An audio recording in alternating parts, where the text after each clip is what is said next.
আসসালামু আলাইকুম এভরিওয়ান, সবাই কেমন আছেন? আশা করি সবাই ভালো আছেন। আমিও আপনাদের দোয়া ও ভালোবাসা অনেক ভালো আছি। চলে আসলাম আরও একটা নতুন মজার রেসিপি নিয়ে। আজকে বাবুচিরা বিয়েতে কিভাবে রেসিপি করে খুব সহজে তা আপনাদের মাঝে শেয়ার করতে আমি নাসিমা আক্তার চলে এসেছি আপনাদের মাঝে।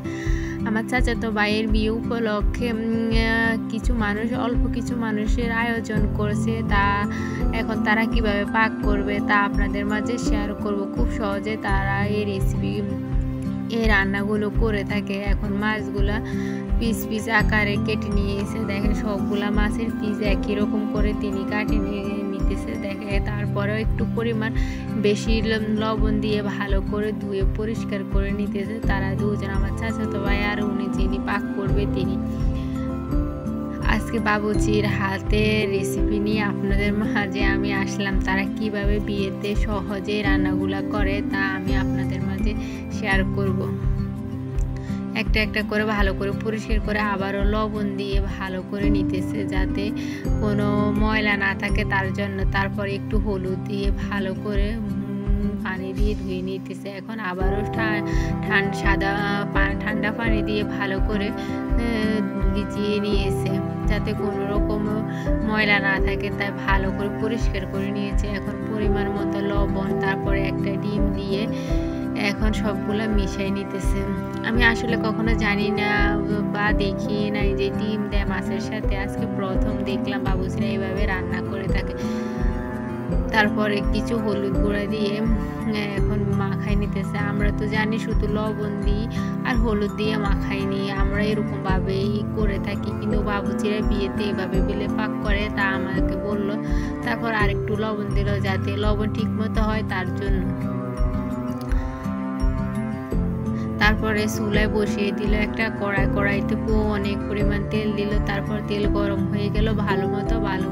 তারপর মাছগুলো এইভাবেই তিনি ছাড়লো। দেখেন কিভাবে তারা মাছগুলা ভেজে নিতেছে, তারপরে একটু লাড়ি দিতেছে। এরকম করে খুব সুন্দর করে মাছগুলা তারা ভেজে নিতেছে। এরকম বেলে ভাজলে মাছগুলো অনেক সুন্দর হয়, কোনো সমস্যা হয় না, তাই তারা এরকম ভাবে করে নিতেছে। আমি তাদের সব রান্নার রেসিপি করে নিলাম, তা আপনাদের মাঝে শেয়ার করব। এখন তিনি সবগুলা মাছ এভাবে ভেজে নিতেছে।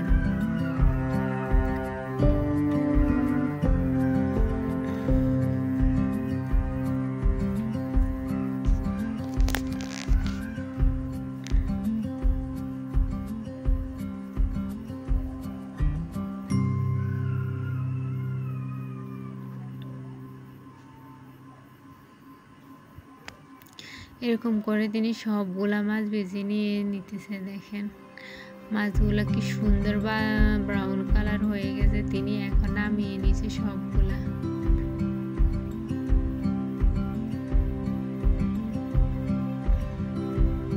তারপরে একটু পেঁয়াজ দিল, তারপরে এখানে ধনিয়া পাতা কেটে নিয়েছে আগে, ধনিয়া পাতা, তারপর এরকম করে কাঁচামরিচগুলো কেটে নিতেছে। আমি আসলে এরকম রান্না দেখিনি, প্রথম দেখতেছি তারা কিভাবে পাক করে। তিনি বলে এরকম রান্না করলে অনেক মজা হয়, তাই আমরা সবসময় এরকম রান্নায় করে থাকি সব জায়গায়। তারপরে এরকম করে কিছু মরিচ দিয়ে দিতেছে যাতে একটু ঝাল হয় তার জন্য।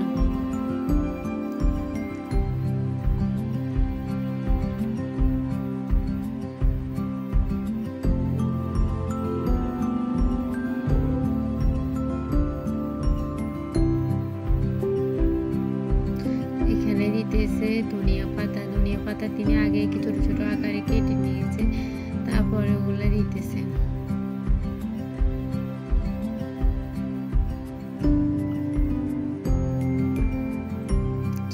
এখানেই শেষ। তারপরে তিনি এখন মশলা কষাবে, তা আপনাদের মাঝে দেখাবো। দেখেন সেখানে তারপরে এখানে তেল গরম করে পেঁয়াজ দিয়ে দিতেছে।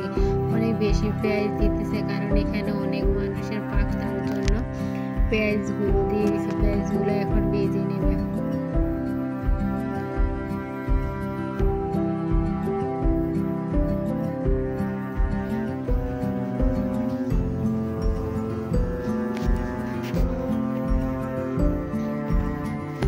ভালো করে করে ভেজে নিচ্ছি। এখানে তিনি একটা পেস্ট মশলা তৈরি করছে। এখানে রসুন বাটা, আদা বাটা, জিরা বাটা, সরষা বাটা, বাদাম বাটা, মানে সবগুলা দিয়ে তিনি একটা মশলা তৈরি করছে স্পেশালভাবে। তারপরে সবগুলা দিয়ে এখন অনেকক্ষণ কি ভেজে নেবে।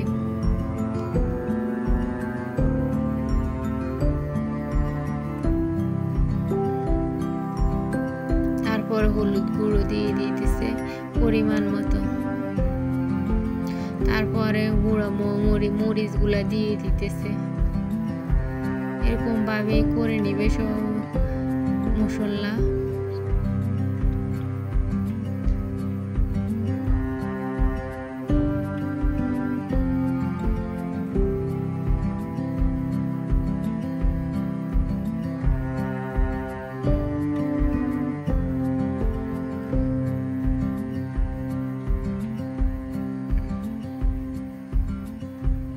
কোনো পানি না দিয়ে এভাবেই তারা বেলে মশলা তৈরি করে নেয় যাতে সুন্দর মতো হয়। তার জন্য সব কিছু এভাবেই তারা সব জায়গাতে পাক করে থাকে। আমাদের গ্রাম বাংলার বিয়ের রান্না এরকমই করা হয়।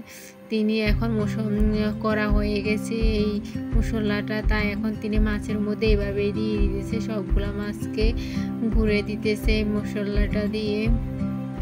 তারা পাক হয়ে গেল, এখন শুধু চুলার মধ্যে দিয়ে দেবে। খুব সহজে রান্নাটা করে থাকে, অনেক মজা হয়েছে কিন্তু ওনার রান্নাটা দেখেন।